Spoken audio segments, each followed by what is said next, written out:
Welcome back to Champion News Talk Radio, brought to you by championnews.net, your choice for the conservative voice.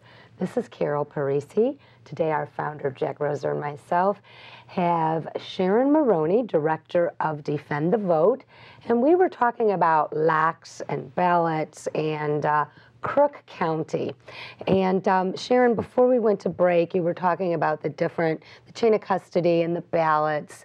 What are some really compelling points that our listeners need to hear? Well, you need to really understand that Cook County is in very big trouble right now. Can I interrupt you for 1 second? Okay. What if someone lives in Lake County or DuPage? Are things as bad there as well? Or is it Cook County that is the biggest problem, which obviously does change elections if you look to see last gubernatorial cycle? Is this systematic throughout the state, or is this Cook County the Chicago way? Well, I think that's really a great question. We have each county gets to administer their own elections, and if they're a super big county, then they have it with election commissions, and it's like Chicago has an election district and Cook County has one, and they run together and they use different equipment than the rest of the state. So the machinery that is the voting electronic stuff that Chicago, Cook County are using is not used widely in the rest of the state. Nowhere else. So it's an inconsistency. And it is very suspect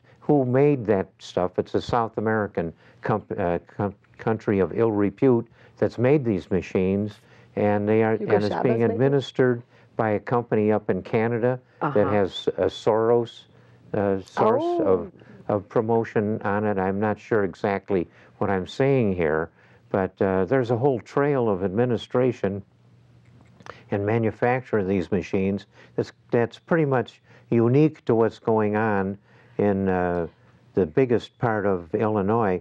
Let's say it out here.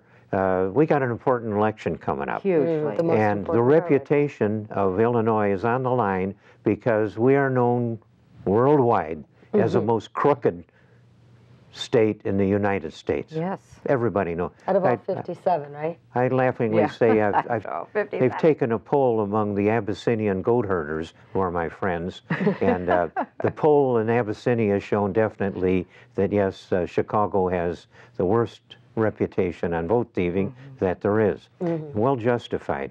So they've got this machine that a lot of people think is way easily perpetrated, and what you found out is that the administrative methodology is sadly lacking, required by law, but they're going to run us into an election in November. That is very easy for people that are individual enterprisers to dig into this thing, whether the orders came from on high to do it or not.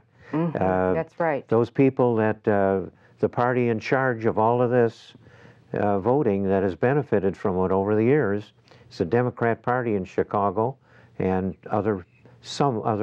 Cook County and some other parts of the state. Yeah. This is huge. It affects I want to hear more about the integrity these of about half the vote in the state. I want to hear more about these machines, though. The ones that are manufactured in a different place are different machines than throughout the collar counties, the Chicago Cook County.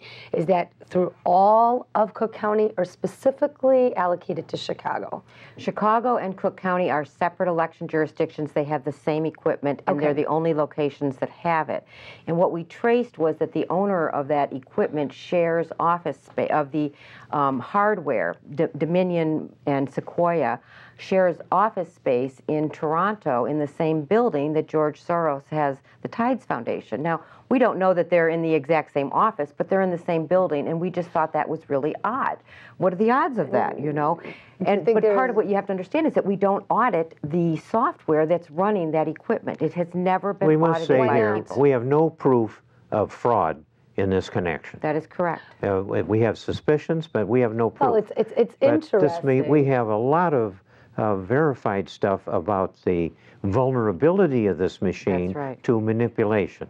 Certainly through these people with the Argonne labs who have researched this, and they aren't alone. There's universities from coast to coast that have examined this machine and others and found out how vulnerable they are to cheating. You know, over in Europe, you have Germany, and I think they got a pretty good reputation for handling automatic machinery. Well, they've quit using it because it's so vulnerable to attack. They've gone paper ballot in Germany. Ireland too. You know, Ireland too. Supreme Court decision, because the information was secret and was held from the public. You can't know what's going on behind the scenes. I have a question for you. You said this software has never been audited. And I know I was in a meeting with you at one point with Argonne, and they were showing that I could drive by this polling place and through the software potentially change the voting outcome. That's right. And that is something that I find to be so intriguing that it could be done remotely. I would love to hear a little bit more about that, and I think our listeners might want to hear some about the remote changing of these votes and how these machines could be subjected to that. I want to jump in real quick because I want people to understand how critical Chicago and Cook County are to Illinois elections. Look at the election map for Bill Brady. Bill Brady only lost 3 counties. 3. And it still cost him the election. That's the kind of role that Cook County plays in our elections in Illinois. And there's 4,000 precincts in Chicago and Cook.